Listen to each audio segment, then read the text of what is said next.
When hanging two-dimensional artwork, there are two primary ways you can approach it. You can simply hang one painting at a time with wall hardware, or you can use a formal hanging system. Let's talk a little bit about each. If hanging one painting at a time, it's best to use something like a plated wall hanger as opposed to a single nail. Nails can sometimes accidentally cause damage to the painting.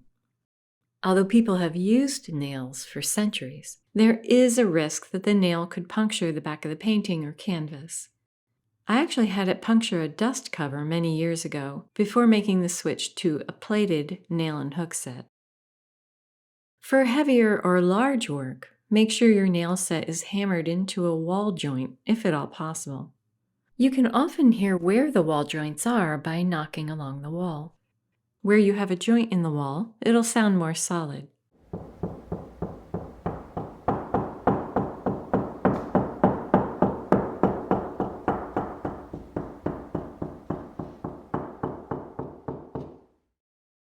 Home improvement stores, arts and crafts stores, framers, they all normally carry plated wall hangers or something similar. Look for sets that use a thin, strong, angled nail and a separate hook. The angled nail increases the strength thanks to physics. But there are also some new methods. They have some new devices, like you can see here, that are intended to go into the drywall. And apparently they're pretty strong. So look around and see what's available. There are a few best practices when hanging your work with a nail and hook set or something similar. First, make sure you check the maximum weight for the hanging hardware. They're usually designed for a specific weight limit, and try to stay well below the maximum. Second, make sure all hanging hardware is secure, both on the wall and on your painting. Third, if a painting is especially heavy, I would suggest you use a multi-nail hanging set and consider using a double screw D-ring on your painting. And lastly, if a painting leans forward awkwardly when it's hanging, try using two hooks on the wall to distribute the weight better. You can also try raising the location of the wire on the back.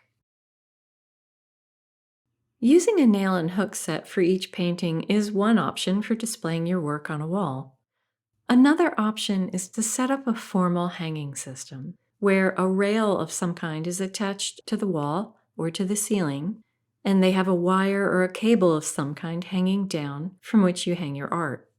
Each cable or wire will have some kind of special hook that can be adjusted to different heights. There are even hanging systems that suspend from special crown molding, a practice carried over from history. I have a hanging system on two walls in my studio to create a studio gallery, and I love them. If you want a spot to display framed work, they are super convenient when it comes to moving and shifting paintings without damaging your wall. I mean, we've all experienced hanging a painting only to have to shift it left and right or up and down and then end up with a series of holes behind the piece.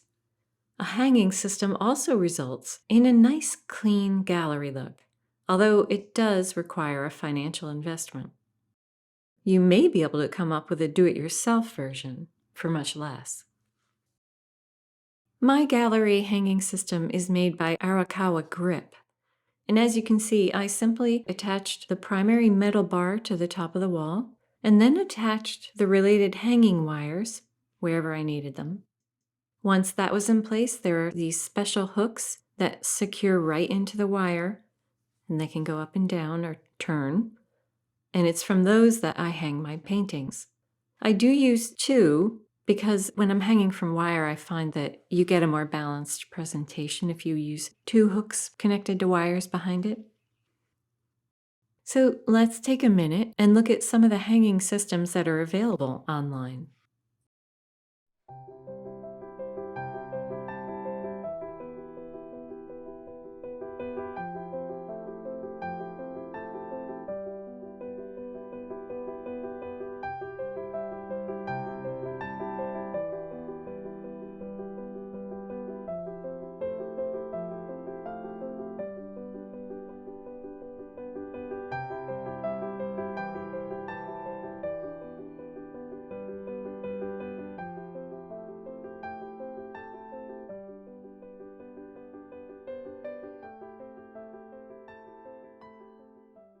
So you can see there are a lot of options when it comes to hanging systems.